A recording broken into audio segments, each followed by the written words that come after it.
distinguished guests, ladies and gentlemen.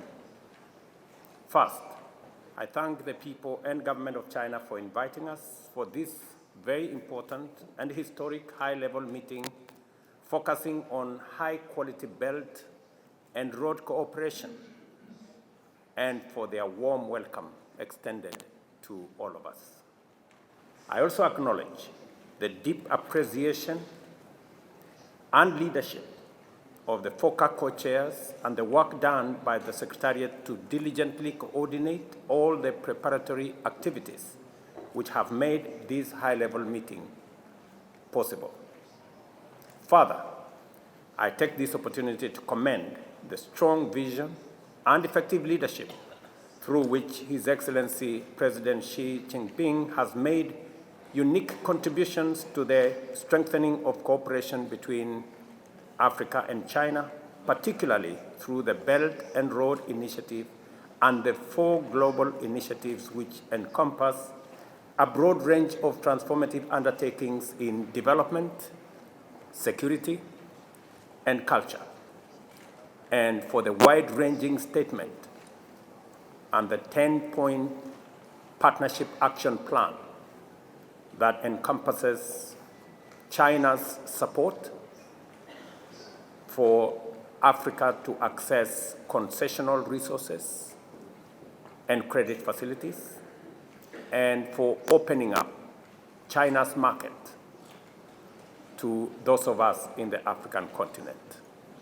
It is a measure of true friendship that our agricultural produce can access Chinese markets. Without a doubt, the impact of the programs and projects under BRI is demonstrable, significant, and positive across the African continent, from north to south and from east to west. In Kenya, for example, we have, with the support and funding of China under BRI, completed 600 kilometers of standard gauge railway. We have completed phase 1 of Lamu Port. We have also completed a modern oil terminal in the port city of Mombasa, the expressway, and we have also completed thousands of kilometers of road connecting rural to urban Kenya, farms to markets, and transporting raw materials to manufacturing industries. The relationship between China and Africa, and Kenya in specific, is so real that this year, early this year, when I went to one of our rural towns, and the citizens were asking me for an airstrip, when I asked them where they wanted to travel to if the airstrip is built, they said they wanted to travel to China. And when I later found out, it was because the road in their neighborhood had been built with Chinese support, with a Chinese contractor. That is the depth of the relationship between China and our continent. We all agree that China, yet again, is demonstrating that China's relationship with Africa is beyond partnership, is beyond friendship. In fact, it is in the realm of brotherhood. Allow me to mention 3 things. The opening of the 1.4 billion people market to African products, goods, and services significantly enhance Africa's contribution to global trade that at the moment is at a low of 3%. The continued investment in our physical infrastructure, including digital infrastructure, will significantly enhance Africa's connectivity, facilitating intra-Africa trade that currently is the lowest globally. And with the Africa Continental Free Trade Area being the relevant infrastructure for us to tap into, China's contribution in this space will go a long way in enhancing Africa's intra-trade. And finally, with the investment in health, education, and SME infrastructure, our preparedness to provide, as it has been built, 40% of the world workforce.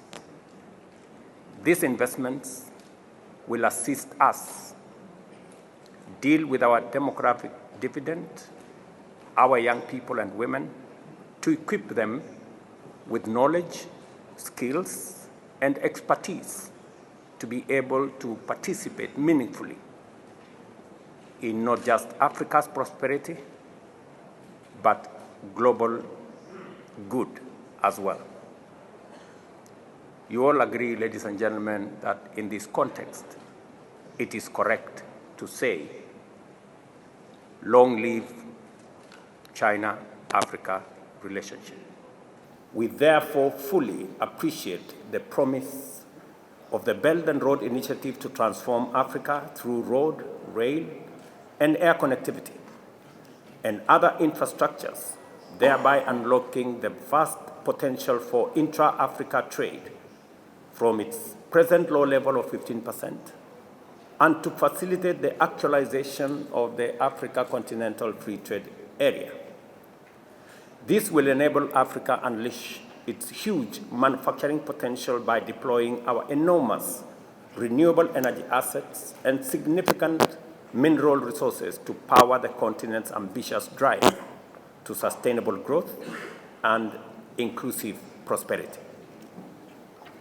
In recognition of this undeniable promise, we are, for instance, engaging China on extending the standard gauge railway from Kenya through Uganda, Rwanda, Burundi, the DRC, into Congo-Brazzaville, thereby linking the Indian Ocean to the Atlantic Ocean.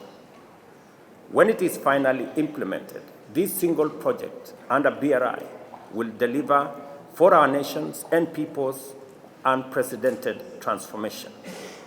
This gives us an outline of the magnitude of the entire BRI and the scale of possibilities that will come with it. As I underscore the enormous potential of BRI and acknowledge that the cooperation between Africa and China under the FOCAC framework is doing the best it can and actually yielding results, it is critical to also appreciate that Belt and Road Initiative's full promise has been severely undermined by major threats, key among them being severe global pandemics, shocks and wars, and an unjust international financial system, and climate change, which have subjected our economies to considerable stress and caused many developing economies, especially the least developed countries, majority of which are in Africa, to struggle under massive debt.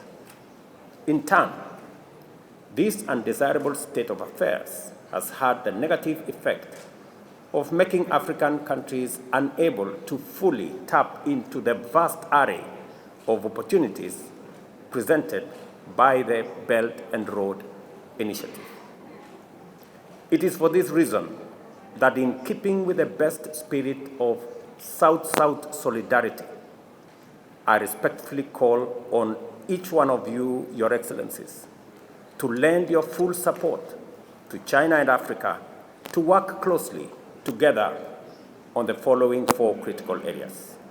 First, to urgently collaborate in championing a fair international financial system that enables Africa and other countries in the global south to benefit from available resources and opportunities. China, as a friend of Africa, should rally the rest of the shareholders to double their contributions to the multilateral development facilities like IDA 21, Africa Development Bank's replenishment program, as well as IMF's special drawing rights, to enable more African countries access concessional funding to support economies that are heavily affected. We received the news this morning of President Xi's statement on their contribution in this respect with a lot of gratitude. The second critical area requiring China's close collaboration is to work with Africa on debt treatment generally, and in particular, reprofiling of debt to incorporate a longer grace period and longer tenure for both existing and future financial facilities to provide fiscal space for uptake of urgent development financing in social, in matters infrastructure, and other sectors critical for stabilizing Africa's economies. Closely related to this is the urgent need for collaboration in reforming the international credit rating and debt sustainability systems. In this connection, I am happy to share with you that with the support of Africa Development Bank and other African multilateral banks, we shall be holding the first African meeting in Congo-Brazzaville next month to establish parameters for the proper evaluation of African assets and gross domestic product, and new modalities for determining Africa's debt sustainability using Africa's real wealth. Pour une photo d'entrée un peu.